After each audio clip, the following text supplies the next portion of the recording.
Səhər saatlarından hökm sürən güclü külək paytaxtda fəsadlar törədib. Hadisə Xətai rayonunun Gəncə prospektində qeydə alınıb. İlkin məlumata görə külək nəticəsində dam örtüyü aşaraq yerə düşüb.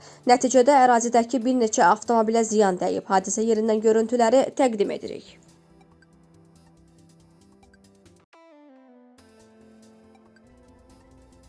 Dekabrın 30-da saat 17:30-da Binəqədi rayonunda yol nəqliyyat hadisəsi baş verib. Bu barədə Bakı Şəhər Dövlət Yol Polisi İdarəsinin baş inspektoru Rüstəm Əhmədli məlumat verib. Binəqədidə BMW yük maşınına çırpıldı. Sürücü və sərnişin xəsarət aldılar. O qeyd edib ki, 77 BJ013 dövlət nömrəli nişanlı BMW markalı avtomobilin sürücüsü idarəetməni itirib. Sürücü əvvəlcə bardürə, daha sonra isə MAN markalı yük maşınına dəyib. Qəza nəticəsində BMW-də olan sürücü və sərnişin xəsarət alıblar. Faktla bağlı araşdırma aparılır. Bakı şəhərinin Suraxanı rayonunda ümumi sahəsi 70 kvadrat metr olan 2 mərtəbəli 2 otaqlı evin 2-ci mərtəbəsinin və dam örtüyünün yanar konstruksiyaları yanıb. Yanğın zamanı bir nəfər yanıq xəsarəti alıb. Evin qalan hissəsi və bitişik evlər yanğından mühafizə olunub.